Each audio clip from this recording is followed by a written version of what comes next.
जय हिंद। नमस्कार साथियों, चुनाव से पहले सरकार की घोषणा, क्या ओआरओपी विसंगतियां होंगी दूर। दूसरा, 18 महीने का डीएडीआर होगा लागू, पुरानी पेंशन योजना होगी बहाल, 8वां वेतन आयोग होगा लागू, 4% डीएडीआर में जनवरी से बढ़ोतरी होनी है, क्या वह लागू होगा। सारे विषयों पर बात करते हैं इस वीडियो के माध्यम से। वीडियो शुरू करूं उससे पहले आपसे मेरा अनुरोध रहेगा, चैनल में पहली बार विजिट कर रहे हैं या चैनल को अभी तक सब्सक्राइब नहीं किया है तो सब्सक्राइब कर ले, साथ में बेल आइकॉन की घंटी जरूर दबाएं ताकि आपको आने वाले समय में नोटिफिकेशन मिलते रहे। दोस्तों चलो शुरू करते हैं। क्या ओआरओपी विसंगतियों पर कुछ करने वाली है सरकार? यह बहुत बड़ा सवाल है। होशियारी कमेटी की रिकमेंडेशन सिर्फ जेसीओआर के लिए ओआरओपी स्कीम लाई गई थी, क्योंकि उनकी रिटायरमेंट एज 35 से 45 वर्ष की होती है, तो उनको अपनी परिवार बच्चों की देखभाल के लिए सेकंड करियर जॉब नहीं मिल पाता है। इसलिए ओआरओपी इस वर्ग को बहुत ही जरूरी था जो लागू होना था, लेकिन मिला मैक्सिमम और मिनिमम एवरेज के आधार पर, जो कि 1 रैंक 1 पेंशन नहीं बल्कि 1 रैंक मैनी पेंशन हो गई। जैसे दोस्तों हमें पता है इक्वल एमएसपी केस ऑनरेबल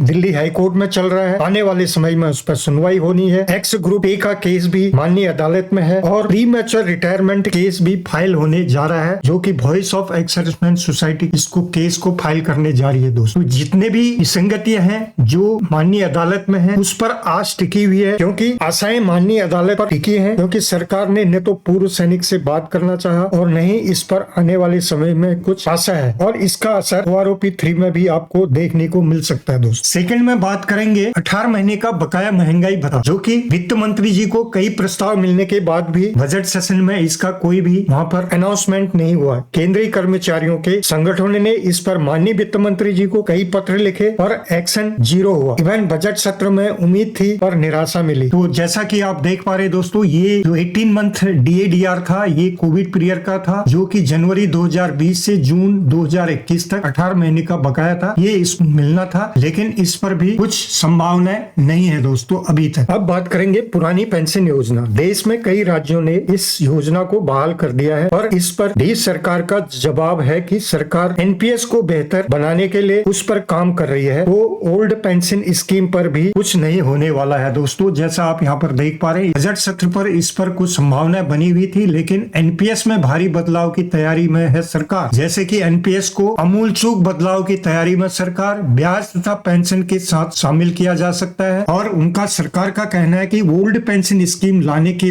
बाद जो राज्यों में जो बजट है उसमें 4.5 गुना बढ़ जाएगा बोझ, यानी वित्तीय बोझ बढ़ने के कारण इस पर भी काम होना असंभव है। यानी कि ओल्ड पेंशन स्कीम, पुरानी पेंशन योजना आपको लागू नहीं होने वाली है दोस्तों, ये एनपीएस पर ही काम कर रही है। अब बात करते हैं 8वें वेतन आयोग के बारे में। 8वें वेतन आयोग, जैसे कि आपको पता है, हर 10 साल में इस पर काम होता है, और 7वां वेतन आयोग साल 2014 में बनाया गया था। केंद्रीय कर्मचारियों को 8वां पे कमीशन का इंतजार था, पर अभी राज्यसभा में एक सवाल का जवाब देते हुए 8वां वेतन आयोग, इस पर भी वित्त राज्य मंत्री का जवाब है कि सरकार का इस पर अभी कोई विचार नहीं है, जो कि राज्यसभा में श्री रामनाथ ठाकुर जी के सवाल के जवाब में रक्षा राज्य मंत्री श्री पंकज चौधरी जी ने यह स्पष्ट किया कि 8वें वेतन आयोग पर अभी सरकार कुछ भी विचार नहीं कर रही है। तो मान के चले कि फिलहाल इस पर भी कुछ नहीं होने वाला है दोस्तों। जैसा कि सरकार यहाँ पर कह रही है कि पहले भी कई बार कह चुकी है कि 7वें वेतन आयोग की सिफारिश के मुताबिक केंद्रीय कर्मचारियों और पेंशनर्स को दिए जाने वाले वेतन भत्ते और पेंशन की समीक्षा के लिए एक और वेतन आयोग गठन करने की आवश्यकता नहीं होनी चाहिए, लेकिन